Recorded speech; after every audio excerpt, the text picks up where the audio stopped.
નમસ્કાર. રાજકોટના માધાપર ચોકડી પાસે આવેલ 10 પેસ બિલ્ડિંગના રહેવાસીઓ બિલ્ડર વિરુદ્ધ સીપી કચેરીએ આવેદનપત્ર આપવા પહોંચ્યા. રહેવાસીઓનો આક્ષેપ છે કે ફ્લેટ ખરીદતી વખતે અનેક સુવિધાઓ આપવાની વાત કરાઈ હતી, પરંતુ 4 વર્ષ પછી પણ કોઈ પણ એમિનિટી શરૂ કરવામાં આવી નથી. 208 થી વધુ પરિવારોને મુશ્કેલીઓનો સામનો કરવો પડી રહ્યો છે. બિલ્ડર દ્વારા લેવાયેલા મેન્ટેનન્સના પૈસાનો હિસાબ પણ હજુ સુધી અપાયો નથી. વધુ સમાચાર માટે જોડાયેલા રહો આરપી ગુજરાત ન્યૂઝ રાજકોટ. મારું નામ નરેન્દ્ર છે, નરેન્દ્ર ચુડાસમા. 10 સ્પેસમાં રહીએ છીએ અમે લોકો. કમિશનર ઓફિસે અમે રજૂઆત એ જ કરવાની છે કે ભાઈ અમારા જે પ્રોબ્લેમ છે એનું નિવારણ કરે, કેમ કે આ લોકો મેન્ટેનન્સ દીધા પછી આવી બધી પ્રોબ્લેમ્સ થાય છે ને અત્યારે એ લોકો જે અમને હિસાબ આપવા માંગે છે એ હિસાબ મેન્ટેનન્સ આપ્યા એનો અડધો આપે. હવે ખર્ચો શેનો કર્યો છે, શું કર્યો છે, કોઈ પણ પ્રકારની એ લોકો બાંહેધરી લેતા નથી. ફાયર સિસ્ટમ છે, ફાયર સિસ્ટમમાં જે કંઈ એ લોકોએ ખર્ચો કરાવ્યો છે એ લોકોએ અમારા પૈસામાંથી કરાવ્યો છે, જે કે નિયમ પ્રમાણે બિલ્ડરોએ એ બધું કરીને દેવું પડે એમ છે.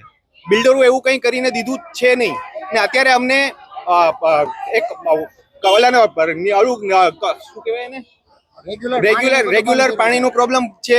અત્યારે આપણે જીબી વાળા લાઇટ કનેક્શન કાપવા માટે આવેલ છે, તો એ બધાનું શું કરવાનું?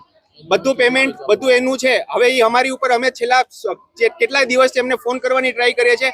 ભાઈ અમારા ફોન બ્લોક કરીને બેઠા છે. કોઈનો ફોન કમિટી મેમ્બરનો તો છોડો, પણ કોઈ પણ ફ્લેટ ધારકોનો ફોન પણ એ ઉપાડવા માટે તૈયાર નથી.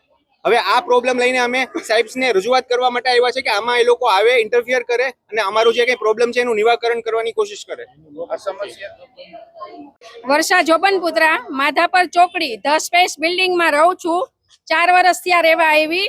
અમે જ્યારે ફ્લેટ લીધો ને ત્યારે બિલ્ડરે અમને ઘણી બધી એટલી બધી ઓલી આપી હતી ને કે અમે આમાં કોઈને સારા વ્યક્તિને જ રહેવા આપશું, આમ કરશું, તેમ કરશું. 1.5 લાખ અમારું મેન્ટેનન્સ લીધું છે જે ઇમ્યુનિટીઝ માટે.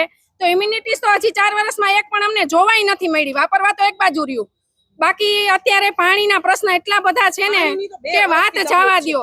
લાઇટના પ્રશ્ન છે, પાણીના છે. 16 સભ્યો અમારા બનાવેલા પોતે જ બિલ્ડરે જ બનાવ્યા છે. 16 સભ્ય બરાબર. 16 સભ્ય મળવા જાય કે ભાઈ અમારી આ તકલીફ છે તો હા કરે, જવાબ કાંઈ આપતા નથી. કે નથી ક્યારેય ફરિયાદ કરી હોય ને ત્યાં સ્પેસે આવીને કોઈ વાતચીત કરી કે બધાને મીટિંગ કરીને ભેગા કરીને એને સોલ્યુશન કાઢી દીધું. કોઈ પ્રશ્ન ઉકેલતા નથી બરાબર. કોઈ જાતની એ લોકો જવાબદારી લીધી જ નથી ને અમારી પાસે જે 1.5 લાખ લેખે મેન્ટેનન્સ લીધું છે એમાંથી અત્યારે અમારા 2 કરોડ જમા છે, એમાં કોઈ વાતની અમને જવાબ દેતા નથી. ઈ કે થઈ જશે, થાશે ને આમ ને તેમને આડાવડા ઘણા બધા અમને જવાબ આપે છે. એટલે અમારું ઇમ્યુનિટીઝ બધી છે અમારામાં.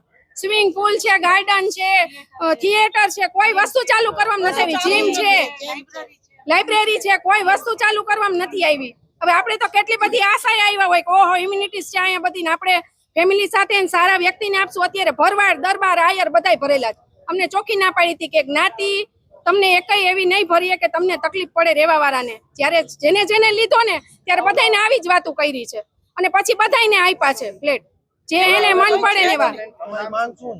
પાણીનો પ્રશ્ન અત્યારે મેઇન છે. અમને કાલથી પાણી વગરના 200 ફ્લેટ દુખી થાય છે. આનું શું કરવાનું છે? મેન્ટેનન્સ નો જવાબ નથી દેતા, અમારા ફોન રિસીવ નથી થતા, કોઈ જાતનો જવાબ જ નથી મળતો.